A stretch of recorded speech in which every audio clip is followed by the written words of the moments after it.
Buenas tardes a todos, bienvenidos a nuestro Sofá Asturias, un espacio para crear y para tener y compartir experiencias significativas. Hoy con un tema súper especial, América Latina de Tránsito hacia la Sociedad de los Cuidados. Mi nombre es Lizeth Marín, del área de Proyección Social. La dinámica es que vamos a iniciar con nuestro evento y al final vamos a dar unos 10 minuticos para poder atender las preguntas, inquietudes que tengan frente al tema. Sugerimos que tengan o mantengan por favor los micrófonos cerrados durante todo el evento. No siendo más, voy a dar el paso a nuestra rectora, la doctora Lucía Borges, que nos trae una súper invitada hoy. Doctora Lucía, buenas tardes. Hola, muy buenas tardes a todos nuevamente en este maravilloso espacio Sofá de Asturias, que espero lo disfruten como siempre. Y bueno, un poquito con todos, pero muy feliz de tener a nuestra invitada hoy, Patricia Cortés. Patricia, mil gracias. Gracias por aceptar la invitación, por querernos contar sobre este tema maravilloso que ya vamos a iniciar. Pero quería muy brevemente hacer un recuento de tu perfil. Patricia, 20 años de experiencia en política social con enfoque de derechos humanos e igualdad de género, desarrollo local y superación de la pobreza. Es economista de la Universidad Nacional de Colombia, colombianísima, con una maestría en estudios políticos y sociales en América Latina de la Universidad Alberto Hurtado en Chile. Y actualmente Patricia es un orgullo para nosotros los colombianos, es la coordinadora de la Alianza Global por los Cuidados en ONU Mujeres y vicepresidenta de la Unión de Trabajadores de Mujeres en el Fondo de Población del Programa de Naciones Unidas para el Desarrollo. Patricia, mil gracias por estar aquí, por querer compartir con nosotros todas estas experiencias maravillosas, por llevar el nombre en alto de Colombia donde vas. Y porque, bueno, pues este tema es de los temas más relevantes últimamente en la agenda de Naciones Unidas, particularmente en Colombia ha sido bien acogido. Bogotá líder a nivel mundial y pues nos pones un tema interesante porque también es un tema que a mi modo de ver y lo llevo en el corazón, es un tema muy humano, que con una trascendencia humana enorme. Entonces, ¿qué son los cuidados? ¿Por qué los cuidados? El Estado, los cuidados, la familia, la sociedad y los cuidados. Te dejo, Patricia. Muchas gracias de nuevo. Tía, muchas gracias. Para mí es un placer, como siempre, estar en todas las actividades que me invitan en Colombia, contribuyendo desde mi campo de trabajo, desde lo que hago en estos diálogos, en estos espacios de formación de profesionales. Y bueno, hoy en particular me siento especialmente contenta porque creo que estamos en un momento muy crítico para pensar en el tema de los cuidados desde la realidad colombiana, desde la realidad latinoamericana y también desde la realidad global. Y básicamente les voy a contar un poquito de historia de qué son los cuidados vistos en el tiempo y luego cómo estamos en Colombia, en América Latina y lo que está pasando a nivel mundial, que me parece que es muy importante porque esto refuerza los esfuerzos importantes que están haciendo en Colombia con lo que tiene que ver con las manzanas de los cuidados, veo que siguen inaugurando nuevas manzanas, que hay un trabajo súper interesante, emblemático desde Bogotá, pero que ojalá se siga expandiendo por Colombia y también por el mundo. Ahí tenemos un ejemplo de lo que es una muy buena práctica. Entonces, primero contarles que el tema de los cuidados siempre ha existido, pero se ha manejado de unas maneras, digamos, de diferentes maneras y los cuidados son el reflejo de lo que son las realidades y los contextos patriarcales. Los cuidados finalmente son el producto de las relaciones de poder entre hombres y mujeres y entre las sociedades que son desiguales, donde unos tienen derechos y otros tienen muchos deberes y pocos derechos.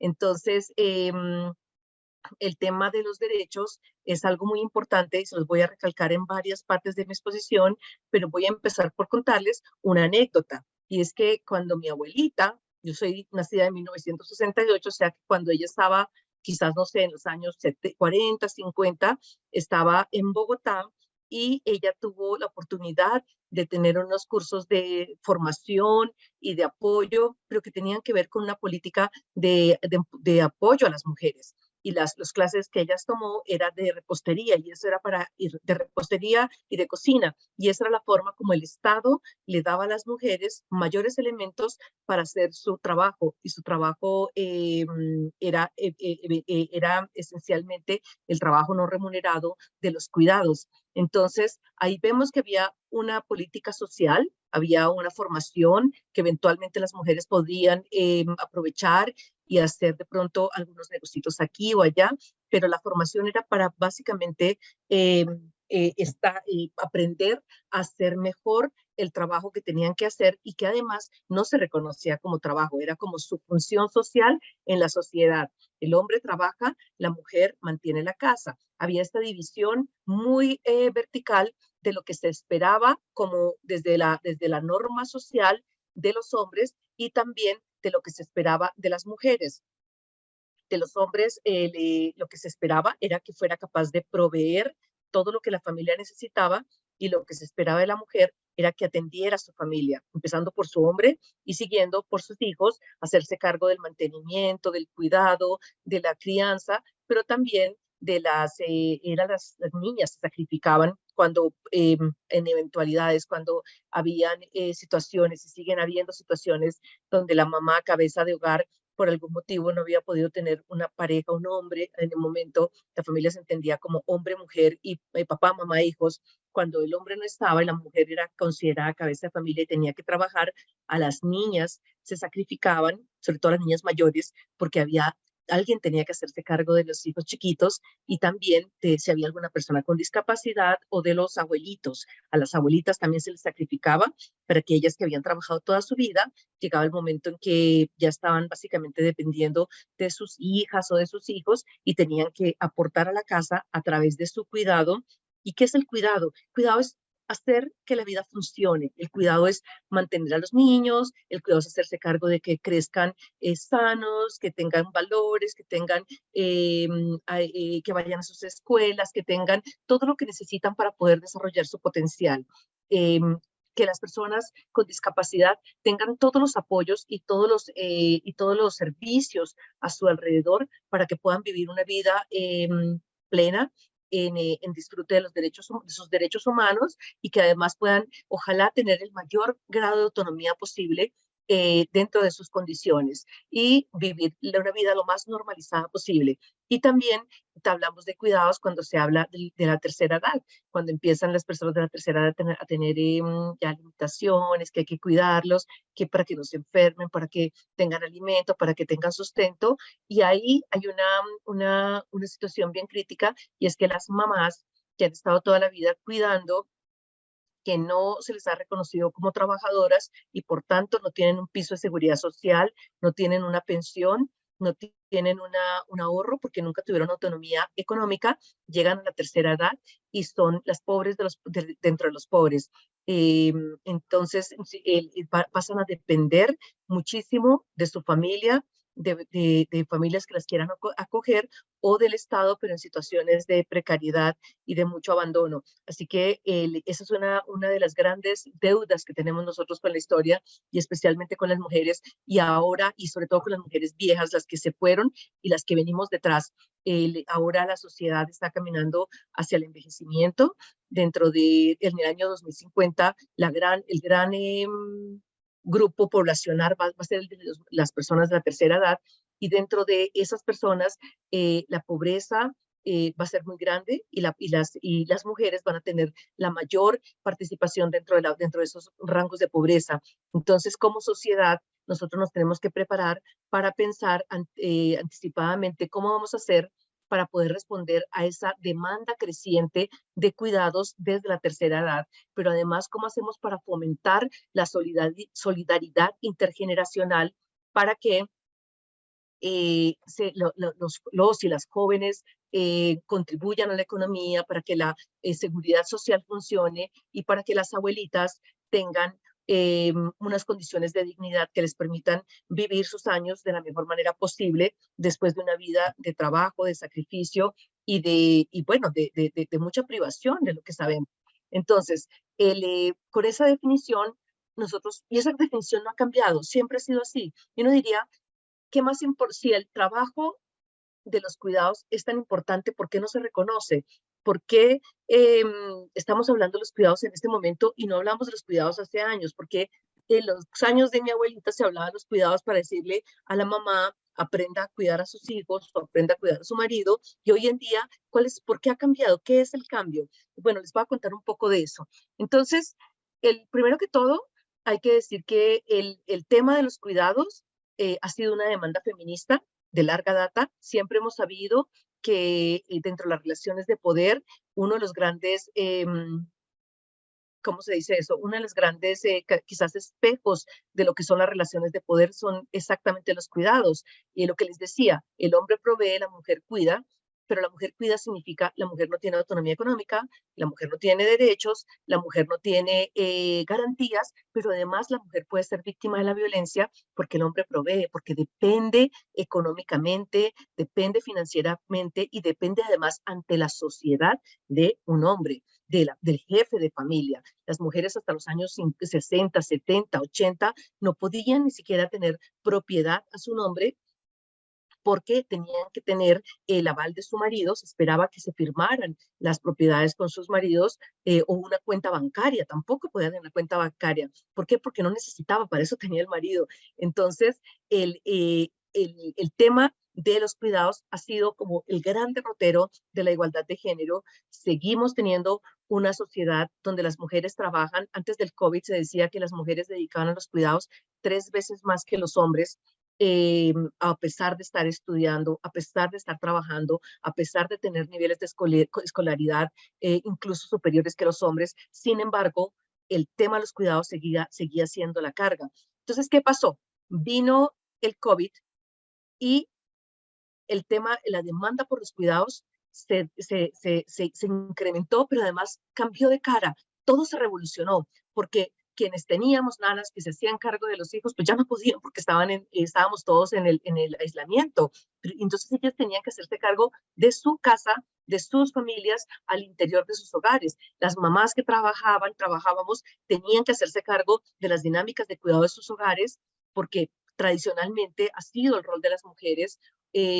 Incluso si los hombres participaban menos en la dinámica del cuidado, en la atención educativa de sus hijos, en ver que la casa funcionara, en ver que la gente se lavara las manos, en que siguieran las medidas de seguridad y sanitaria. Todo lo que significa que la vida continuara seguía ahí siendo una necesidad muy urgente, pero además se vio que las mujeres, sobre todo en las comunidades de base, de los lugares más marginados, salieron a hacer algo que siempre las mujeres han hecho, que es trabajo voluntario comunitario. Y donde el Estado no llegó, las mujeres sí llegaron. Donde no había política pública, habían mujeres prestando servicios de restaurante, atendiendo a los enfermos, asegurándose que la gente tuviera agua para lavarse las manos, asegurándose que la gente tuviera jabón para que el lavado de las manos fuera efectivo y todo lo que se necesitaba. Y muchas veces no solamente daban su trabajo, sino además sus saberes. Eran capaces de juntar entre todas, hacer colectas, movilizar recursos y hacer que la protección llegara a los hogares más pobres, más marginados, y así evitar que la pandemia cobrara menos muertes, pero además que también la dinámica de la vida continuara y que de alguna manera los chicos y las chicas continuaran en las escuelas, que de alguna manera las personas sin discapacidad tuvieran atenciones y que de alguna manera la vejez, las necesidades de la vejez se atendieran. Así que, pero además al mismo tiempo, los hospitales estaban rebasados, las colegios estaban abandonados y no se sabía qué hacer. En los hospitales nomás, la gente que cuida, o sea, barrederos, los de restaurantes, los que distribuyen las medicinas, los que van a atender enfermo por enfermo y darse cuenta que estén bañaditos, que estén arregladitos, que estén aquí, que estén allá, fueron absolutamente fundamentales. Jugaron un papel les llamaron los héroes de la pandemia, porque fueron los que estuvieron allí trabajando. Hubo una demanda enorme por estos tipos de servicios, de estos tipos de apoyos, porque los hospitales estaban colapsados, al mismo tiempo que dentro de la prensa internacional se empezaba a hablar de los trabajadores esenciales, y los que habían sido siempre trabajadores invisibles pasaron a ser esenciales, y no solamente digo en los hospitales, sino también en los colegios, quienes fueron capaces de formar, de generar espacios, de generar maneras de llegar a los niños y a las niñas con apoyos no sé, nutritivos, los que fueron capaces de generar estrategias para entregar educación a través de las redes virtuales, a través de los WhatsApps, como fuera, hacer que las niñas y los niños continuaran con su educación dentro de los mayores márgenes de normalidad posible. Ahí estaba el tema de los cuidados presente. Entonces, sin embargo, cuando se habló empezamos a trabajar ya en el tema no de la respuesta inmediata, sino también de cómo se hace para la recuperación, y lo que se ha visto en los estudios que se han hecho en ONU Mujeres con respecto, por ejemplo, a los paquetes de compensación, a los paquetes de apoyo, es que a pesar de que en la prensa internacional, a pesar de que había en muchas esferas un gran reconocimiento de lo que significaba los cuidados para la sociedad, la plata, los fondos que se destinaban para apoyar el trabajo de los cuidados eran muy marginales. Siempre en política social, los presupuestos para la igualdad de género son marginales, y dentro de estos presupuestos lo que se dedica a los cuidados es muy, muy poco. Entonces, ahí se genera la gran pregunta, ¿no? ¿Por qué, por una parte, las personas que se dedican a los cuidados están siendo reconocidas como esenciales? Sin embargo, los recursos no llegan, los recursos no están generando para ellos y para ellas unas condiciones que les permitan ejercer esa labor de una manera más digna, de apoyarles los esfuerzos, de compensar las horas de trabajo que están dedicando para cuidar a sus familias, para cuidar a sus comunidades. Y además, ¿por qué las personas que en el 80, 70%, dependiendo de si es rural, de si es urbano, a veces 90%, quienes lo hacen esos trabajos de los cuidados son mujeres? ¿Por qué las mujeres no están en las mesas donde se están decidiendo los programas de respuesta y de recuperación de la pandemia? ¿Y eso es nuevo? No, no es nuevo. Siempre hemos tenido el problema de la falta de espacios para que la mujer participe, para que las mujeres en su diversidad participen en las mesas de política pública, en los espacios de decisión, de toma de decisiones, y el COVID no ha sido la excepción. Entonces ahí uno tiene muchos interrogantes de por qué pasa esto, por qué entonces, y cuál es la salida. Y entonces ahí viene la cosa que es interesante, y es que por una parte el mundo empieza a reconocer que el trabajo, que los cuidados son un trabajo. No solamente eso, sino que son un trabajo esencial para la sociedad y para la economía, lo que antes no se decía. Y por otra parte, que el trabajo, el cuidado también es un derecho. O sea, hay un movimiento internacional, una reflexión internacional, y que tiene reflejo también al interior de los países sobre la necesidad de reevaluar el modelo económico y ver cómo se hace para que podamos medir dentro de las cuentas nacionales cuánto cuesta, cuánto contribuyen las mujeres a través de su trabajo no remunerado al interior de sus hogares y al interior de sus comunidades al funcionamiento de la economía. O sea, ya no hay la pregunta de si el trabajo, de si los cuidados es como la entrega y la solidaridad y el amor, sino que ya hay una afirmación de que el cuidado, sea remunerado o no, sea al interior de los hogares o sea al interior de las comunidades, es un trabajo, y por tanto tiene que ser remunerado, y por tanto tiene que ser reflejado dentro de la economía Y lo que se encuentra es que con los ejercicios que se han hecho, a pesar de que no existe, que no se colocan los trabajos no remunerados dentro de la economía formal, sin embargo, se han hecho estimaciones. Existen diferentes metodologías, algunas desarrolladas al interior de ONU Mujeres, otras por otras organizaciones como Oxfam Internacional y otras, que han hecho cálculos y básicamente lo que se encuentra es que las mujeres con su trabajo invisible, no reconocido y que las tiene atrás de simplemente como que la función de la reproducción de la sociedad, que se les desconoce la función de la producción en la sociedad. Sin embargo, ellas contribuyen al 25-30% del Producto Interno Bruto de las sociedades. Entonces, si lo ponemos en esa perspectiva, nosotros vamos a empezar a entender que no solamente el cuidado es trabajo, sino que además es un sector tan importante como la energía, como la industria, como cualquier otro sector, y por tanto lo que nosotras estamos empujando es para que se le trate como tal, para que la economía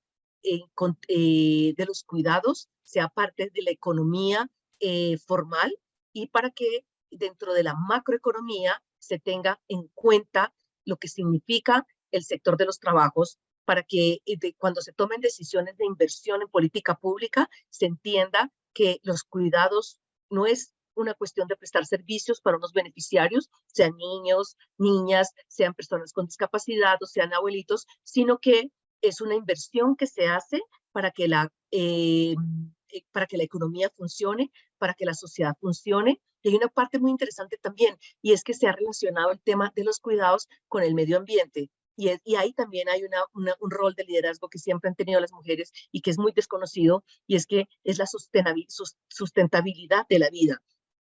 Entonces, vemos cómo se transita desde una sociedad que no creía que los cuidados fueran trabajo, a una sociedad que dice el cuidado es un derecho humano, y es un derecho humano desde la perspectiva de quienes reciben derecho de cuidados, la niñez, la Convención de los Derechos Humanos de los Derechos Humanos de la Niñez, las personas con discapacidad. Eso está reconocida dentro de su necesidad, la obligación del Estado de proveer las condiciones para que las personas con discapacidad vivan con autonomía y gocen de los derechos humanos. Está reconocido en la Convención para las personas con discapacidad, y lo mismo pasa con la vejez. O sea, hay esta percepción de derechos humanos, de respetar los derechos humanos de la niñez, de las personas con discapacidad y de la vejez es fundamental.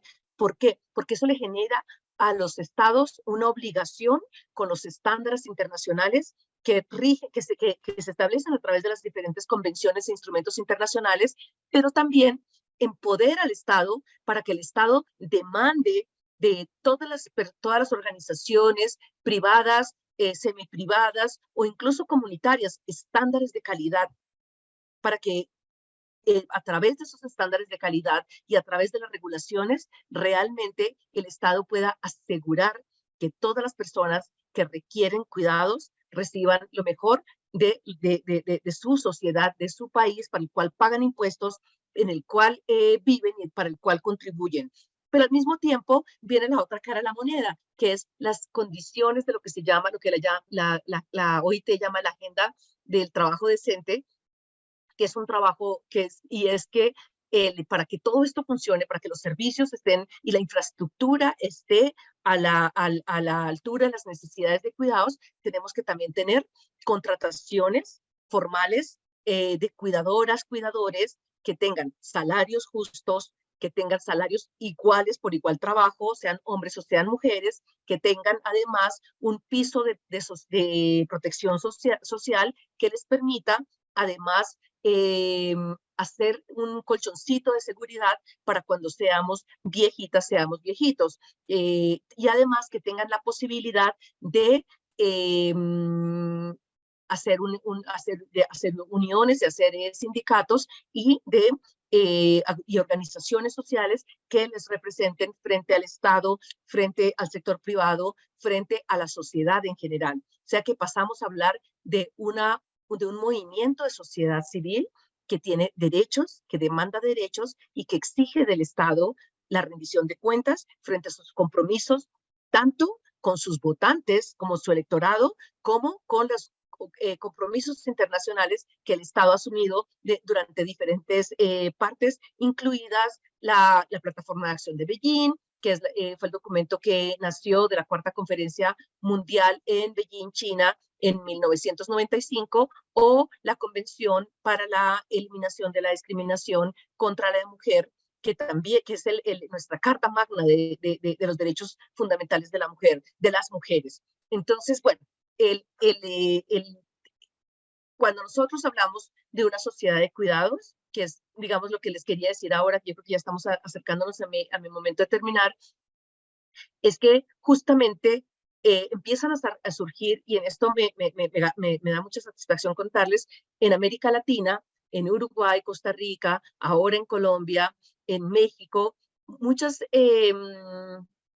acciones concretas que empiezan a empujar a la agenda internacional a formalizar los cuidados. Por una parte, surgen reglamentaciones en leyes y en constituciones que reconocen los derechos como un Estado, como un derecho, o que reconocen las dimensiones de derechos humanos del oficio de los cuidados, desde la perspectiva de quienes demandan y también de quienes ofrecen.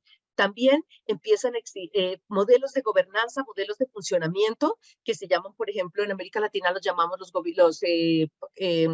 paquetes integrales de cuidados, que básicamente lo que hacen es organizar al Estado de tal manera que no sean solamente los ministerios o las unidades que se encargan de las mujeres, del tema de las mujeres o el tema de la igualdad de género, sino que hayan los diferentes sectores, sea economía, finanzas, planificación, empezar a ver cada uno qué está haciendo dentro del tema de los cuidados, cómo está llegando a las poblaciones necesitadas para prestar servicios o generar infraestructura de los cuidados, y en vez de que cada uno trabaje por su parte, más bien hacemos una agenda coordinada, donde básicamente todas y todos estamos apuntando sobre los mismos objetivos. ¿Y qué se logra con esto? Un efecto multiplicador de impacto mucho más grande, mucho más articulado, y de sinergias que permiten tener un mayor logro en términos de autonomía económica para las mujeres, en términos de aliviar la pobreza del tiempo de las mujeres, y en términos también de generar una dinámica donde los hombres, donde las mujeres, donde se empieza a entender que los cuidados, que ambos tienen responsabilidades frente a la familia.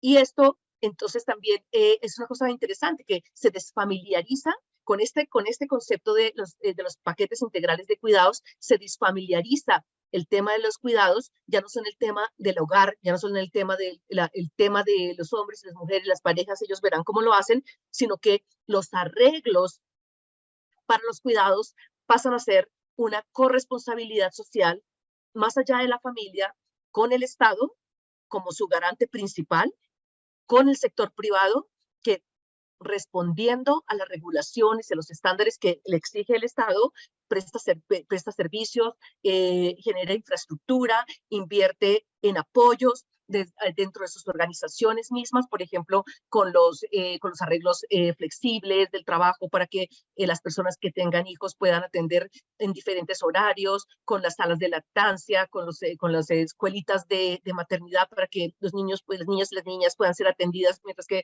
sus padres están en las escuelas, o también que toman como dentro de sus programas de responsabilidad social, abanderan prestación de servicios. En Bogotá, por ejemplo, hay empresas privadas que han financiado lavanderías en las zonas pobres, en las zonas más marginales, donde viven nuestras cuidadoras, para que ellas puedan ir a lavar la ropa gratis en esas lavanderías, y con eso se ha demostrado que se ha ahorrado para cada mujer 7 horas a la semana, y, o sea, son 7 horas más que ellas pueden dormir, que pueden estar con sus familias, que pueden capacitarse o que pueden hacer lo que quieran finalmente, porque es un alivio dentro de lo que se llama la pobreza del tiempo. Entonces, y también está el tema de la sociedad civil. ¿Cómo hacemos para que la sociedad civil siga empujando, siga proveyendo no solamente servicios, como les decía, de manera voluntaria, y sobre todo en las zonas más marginales, más alejadas, en las zonas rurales, sino que también se organizan y se les reconoce como unas actoras de la política social, actoras de la movilización social que están empujando para que la sociedad funcione, para que la economía funcione, para que la vida sea sostenible. Entonces, de eso se trata, de avanzar a una sociedad donde la nana ya no es la nana, sino una trabajadora con todos sus derechos, donde los niños, las personas con discapacidad, las personas adultas no son una carga, sino que son unas personas que se tratan con toda la dignidad, con su autonomía y que tienen todo el derecho a vivir con plenitud sus derechos humanos y su vida y gozar de las satisfacciones que tenemos en la sociedad, pero no al costo de las mujeres, del trabajo de las niñas, que no sigamos sacrificando a nuestras niñas para que se queden en la casa a cuidar a los viejitos, a cuidar a los niños, que no sigamos sacrificando a las mujeres para que hagan un trabajo pagándoles muy poco, sin contratos, sin prestaciones, sin reconocimiento, sino que sean parte de un reconocimiento de la sociedad a través de salario, a través de prestación de servicio, de seguridad social, pero también en una narrativa donde todas y todas entendemos, así como se habla con tanta fuerza del ministro de Hacienda, del ministro de la importancia de la energía, del sector energético para la economía, también se tiene que hablar igual de la importancia del sector de los cuidados para el funcionamiento de la vida, para el funcionamiento de la economía, para el crecimiento económico, para la recuperación de los impactos económicos de la pandemia, para podernos preparar para cuando venga otra pandemia o ahora que nos está afectando la crisis sanitaria, la crisis de la energía y la crisis de la hambruna que se viene por todos los efectos de las guerras, estemos preparados para que no caigamos en una quinta, sexta crisis que sea la de los cuidados, sino que ya la sociedad esté preparada para poder seguir respondiendo a las crecientes necesidades de cuidados sin que las mujeres sean las grandes responsables de este cuidado, sino que somos todos al interior de la familia, los adultos, sean quienes sean, y también dentro de la sociedad, bueno, el Estado, el sector privado, las comunidades y todos los actores y actoras que somos parte de esta sociedad. Todos tenemos un compromiso. Y la otra cosa importante también es entender que cuando hablamos de los cuidados, hablamos de nosotros. Cuando éramos bebés, nos tuvieron que cuidar alguien. Y en el transcurso de la vida, muchas veces nos enfermamos, nos tienen que cuidar. Cuando seamos viejitas, más viejitas, alguien nos tendrá que de alguna manera garantizar que tengamos una vida digna y podemos llegar hasta el último día. Y bueno, a veces uno cae en situaciones que no espera y pasa a ser realmente dependiente, que esa dependencia sea lo más dignificadora. Pero para eso la economía tiene que funcionar para las mujeres, para eso la economía tiene que funcionar para la igualdad de género, para eso las niñas y los chicos tienen que tener educación sexual y reproductiva y vivir en plenitud su educación sexual y reproductiva para que los hijos y las hijas vengan cuando las mujeres decidan, cómo decidan y con quién decidan, y si no deciden, que no sean marginadas, que no sean criticadas, que no tengan que cargar con una carga que la sociedad les demanda de ser madres. Y esto es muy importante. El tema de los cuidados va de la mano, no solamente de generar condiciones para cuidar, sino generar condiciones para decidir si queremos o no cuidar. Así que muchísimas gracias. Eso les quería compartir. Creo que hay muchísimo que hablar. Yo podría quedarme con ustedes mucho tiempo, pero me gustaría escucharles, quizás tener algún intercambio y bueno, tener la oportunidad de reflexionar un poco con ustedes. Muchas gracias. Patricia, muchas gracias, estupendo. Pues mira, voy a poner un par de temas sobre la mesa para que nuestros participantes también aporten y también dimensionar algunos aspectos adicionales.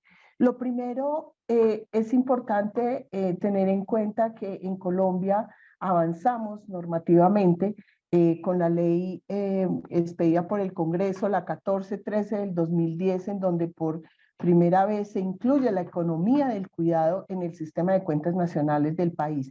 Y en esto ha avanzado mucho Colombia. Así que todos nuestros estudiantes, profesores que quieran conocer sobre el tema de cuentas nacionales, economía del cuidado, Ya tenemos esa cuenta en nuestro sistema de cuentas nacionales en el DANE y ya estamos calculando cuánto es que aporta la economía del cuidado en nuestro Producto Interno Bruto. Y como tú lo mencionabas, es impresionante, es de la misma magnitud de lo que podemos estar hablando de nuestros productos tradicionales en nuestra estructura exportadora o productiva. Entonces ese es un punto que me parece importante como que lo referenciemos. Hemos avanzado aquí en Colombia con este tema.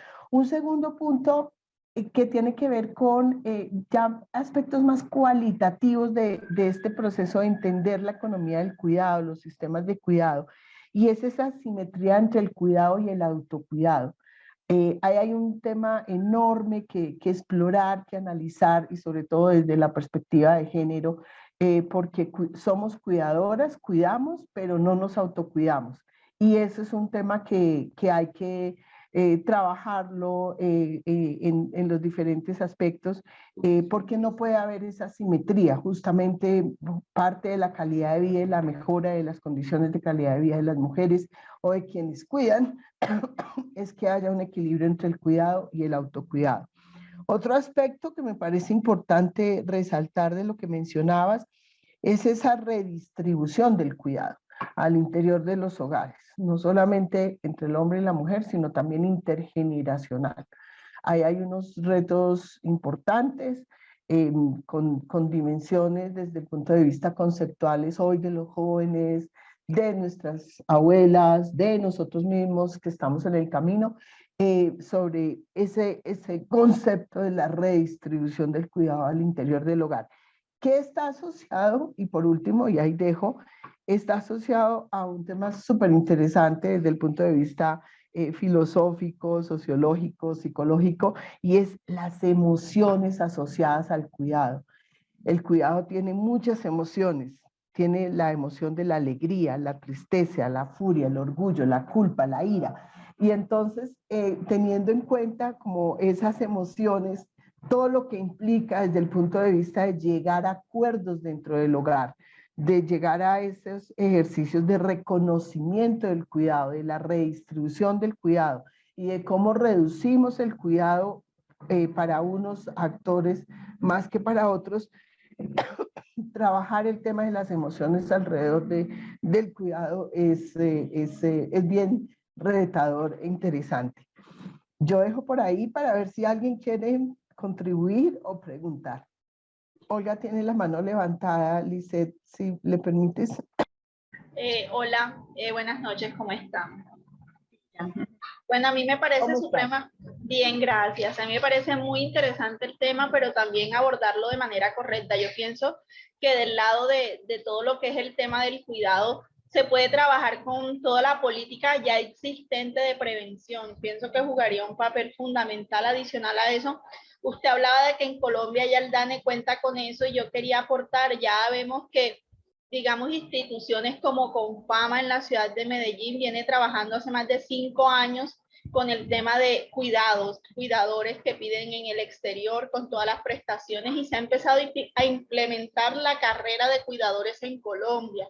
Ellos llevan ya como unos tres promociones de ese curso, que son 1 año, 2 años, donde se le enseña cómo se cuida, digamos, en todas las esferas, llámese niño, padre, cuidador de casa, cuidador de adulto mayor, y también cómo se cuida el cuidador. Entonces yo pienso que sí es fundamental eso, y súper lo que usted me habló, porque no sabía que el DANE ya había incluido el tema de las cuentas, para poder, digamos, darnos cuenta cómo esto influye. Entonces sí, me parece como muy interesante la información, quería como aportar eso.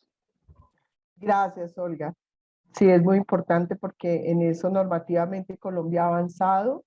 Y bueno, pues es parte de esos referentes en América Latina. No sé, Patricia, si quieras comentar un poco sobre ese referente que es hoy Colombia en el sistema de cuidado. Bueno, primero que todo, pues, agradecer los comentarios, y yo creo que sí, que hay en América Latina en general, nos ha ido muy bien con los cuidados. O sea, tenemos, yo creo que América Latina, ahorita en la conferencia regional, la 15ª conferencia regional de América Latina y el Caribe, que es la reunión de ministras que tiene lugar cada 3 años. La última vez fue en noviembre del 2022 en Argentina. Los gobiernos acordaron avanzar hacia una sociedad de los cuidados. Y se formalizó este acuerdo a través de lo que se llama el Compromiso de Buenos Aires, que se los recomiendo que los lea porque les va a dar van a entender cómo los cuidados se hacen al centro de la discusión de lo que tiene que ser el paradigma del desarrollo. O sea, ya es una valoración enorme de lo que significa el trabajo de los cuidados, la economía de los cuidados, pero también los sistemas de derechos humanos alrededor de los cuidados. Entonces, esta es una cosa muy importante y eso ha sido desde América Latina. En los países se han generado bastantes legislaciones, se han generado normativas, en México se han pasado propuestas para que los cuidados se reconozcan como un derecho humano. El compromiso de Santiago mismo, acordado por todos los países de la región, reconoce el derecho de los cuidados. Entonces, en términos de normativa, hemos avanzado bastante. En términos de pasar de la letra a la acción, también hemos avanzado, no suficiente, no tanto como quisiéramos, pero sí hay aspectos sí muy importantes. Y yo creo que parte de lo que nos sentimos orgullosas nosotros es que en Colombia, por ejemplo, tenemos las manzanas de los cuidados que básicamente han hecho de los cuidados una manera de articular la sociedad, una manera de generar política pública que ayuda a cuidar a nuestras cuidadoras, que acerca los diferentes servicios a las localidades donde viven las trabajadoras, que lo que les contaba, tienen lavadoras para que las mujeres que lavan ropa en lugares fuera de su hogar, cuando lleguen a su hogar puedan hacerlo mucho más rápidamente y de manera gratuita o a muy bajo costo, que tienen sistemas, que tienen espacios para que de protección, para que sus niñas y sus niños no se queden en la calle, no se queden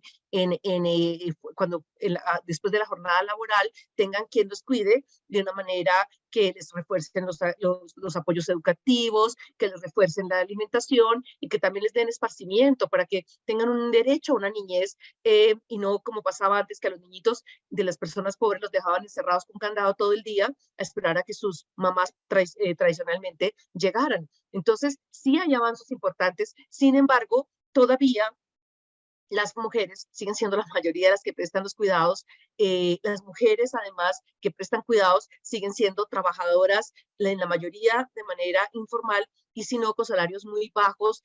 Todavía existen muchos, además, en Colombia se ha avanzado muchísimo en términos de los derechos de protección laboral de las empleadas y sin embargo todavía tenemos muchos casos donde las empleadas no son respetadas, donde hay acoso sexual, acoso laboral y donde además no pueden hacer una pensión que sea suficientemente gruesita, suficientemente interesante para tener una vejez de descanso, de esparcimiento, sino que tienen que seguir trabajando porque si logran una pensión es muy mínima. Por el tema de los cuidados también, las mujeres que no prestan cuidados como su oficio laboral pagado, muchas veces, sino que trabajan en otros sectores, muchas veces por tema de cuidados tienen que retirarse porque prefieren dedicarse a sus hijos y pasa que después tienen unos huecos tan grandes en sus fondos de pensiones que cuando llegan a viejas pasan de haber tenido una vida relativamente cómoda, relativamente autónoma a una situación de dependencia y cuando no hay de quién depender, entonces a una situación de vulnerabilidad o de pobreza y eso es pues creo que es un gran sacrificio que hacen las mujeres, que se hace pagar a las mujeres en el nombre del amor a la familia, en el nombre de la función, su reproducción social de la familia, de la sociedad y de las comunidades. Entonces, ahí hay mucho que se ha avanzado ciertamente, pero también unas grandes deudas y que no las podemos ignorar. Lo poquito que hemos hecho es muy importante. Tenemos muchas empresas en Colombia también que han generado dentro de sus mismas organizaciones espacios para apoyar que las mujeres puedan seguir haciendo una carrera administrativa, que las mujeres puedan seguir creciendo laboralmente. Sin embargo, esto no es 100% en todas las empresas y no es lo suficientemente grande para lograr que las mujeres entonces realmente lleguen en situaciones de igualdad a los puestos de dirección. Y muchas veces no se llega a los puestos de dirección porque se considera que las mujeres no tienen el tiempo, porque se considera que las mujeres no han podido hacer una carrera tan efectiva como los hombres, porque han tenido que sacrificar tiempo con el cuidado de los hijos, con el cuidado de sus hijas. Entonces, ahí vemos que todavía hay mucho que hacer y que básicamente tenemos la oportunidad que nos da el COVID de pensar, de repensar el modelo económico, de repensar qué es lo que queremos para el futuro y ver cómo dentro de esa oportunidad aprovechamos para empujar para que la economía de los cuidados, la economía que contribuye, la contribución económica de las mujeres sea reconocida, sea redistribuida, ya que sabemos que tiene unos arreglos que son el pilar de la inequidad, de la desigualdad de género. ¿Cómo hacemos para que se distribuya mejor al interior de los hogares?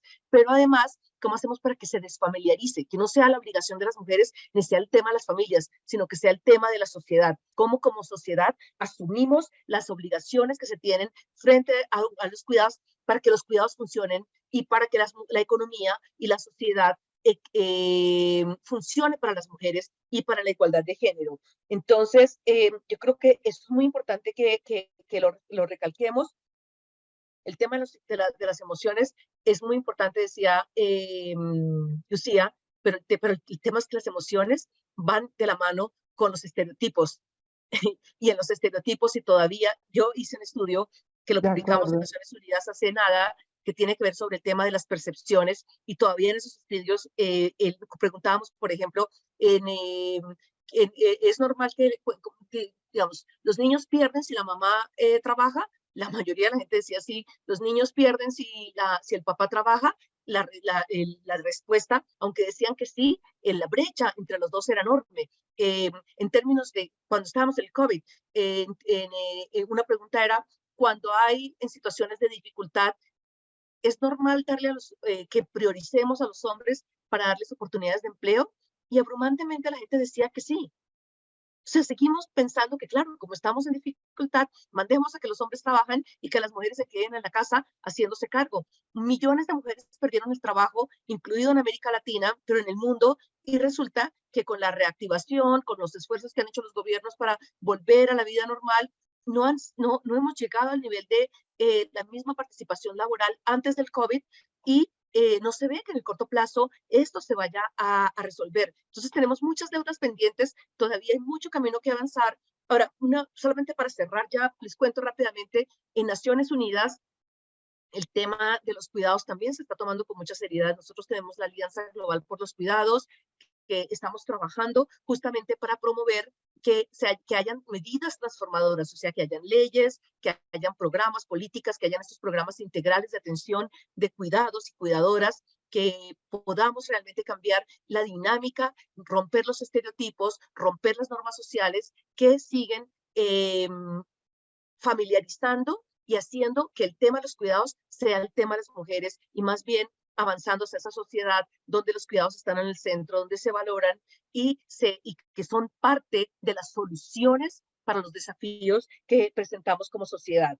Esto, ahorita va a haber una cumbre, el secretario general, dentro de lo que se llama su agenda común, tiene como parte de las estrategias para avanzar hacia el cumplimiento de los objetivos de desarrollo sostenible. Está el tema de la economía de los cuidados. En este momento estamos preparando la cumbre de los objetivos de desarrollo sostenible de mitad de término, que es ahorita en septiembre, y una de las estrategias que nos ha pedido la subdirectora de Naciones Unidas a las agencias es trabajar en un documento de posicionamiento común de cómo hacemos para desde las Naciones Unidas contribuir a que este objetivo de centrar la recuperación, de centrar la sostenibilidad desde el sistema, de centrar la oportunidad para que los objetivos de desarrollo sostenibles cumplan sus promesas, que se hagan a través de los cuidados. Entonces, tenemos mucha oportunidad, pero de nosotros, de nuestra capacidad de exigirle a los gobiernos que sigan avanzando, de motivar que los cuidados no sean una carga, sino una inversión de motivar que se rompan las normas sociales y que para los hombres, a través de las escuelas de hombres, los grupos religiosos, la sociedad civil, cada vez se normalice más que los hombres tengan dentro de su masculinidad, el cuidar, el dar amor, el abrazar, el enseñar a leer, el cuidar a la abuelita, el llevar a los niños al médico, etcétera, etcétera, etcétera. Todas esas tareas del amor, incluido el cambio de pañales, sean normalizados como parte de lo que significa un hombre moderno, un hombre comprometido con su sociedad y un hombre que entiende que tiene una función muy importante dentro del sector de la reproducción, no solamente dentro de la producción, sino también dentro de la reproducción. Y bueno, esa es la oportunidad que tenemos. Ojalá que podamos seguir avanzando, ojalá que todas las buenas prácticas que hemos desarrollado no dejen de ser solamente el ejemplo de lo que se puede lograr, sino que sean la norma de lo que estamos logrando como sociedades en Colombia, en América Latina y en el mundo. Muchas gracias. Patricia, querida, muchas gracias, estupendo. La invitación siempre a Sofá de Asturias, a todos mil y mil gracias por entrar, por participar, por escuchar, por querer empaparse de temas novedosos, de agenda mundial. Y bueno, pues ahí nos dejas muchos retos, entrar a buscar información sobre la Alianza Global por los Cuidados, mirar cómo los objetivos de desarrollo sostenible se están mirando a través del sistema de cuidados, estar muy atento al informe de medio término de avances de objetivos de desarrollo sostenible de Naciones Unidas, porque Colombia siempre está muy ligada a la agenda mundial de Naciones Unidas. Y bueno, y los retos que nos deja el sistema de cuidado, y es romper paradigmas, romper creencias, ver que podemos desde otra perspectiva ese cuidado, verlo de una manera más armónica al desarrollo y a la calidad de vida de todos quienes cumplimos un rol, cualquiera que sea, en el desarrollo de nuestra sociedad. Un abrazo grandísimo, Patricia, para ti. Buen regreso a Nueva York y pues gracias de nuevo, y aquí Corporación Universitaria Asturias, siempre tu casa. Gracias. Muchas gracias. Bueno, muchas gracias. Gracias a todos, feliz noches. Patricia, que esté muy bien, gracias por este espacio y los invitamos a todos a seguirnos a través de las redes sociales, ahí va a quedar las memorias del evento. Muchas gracias.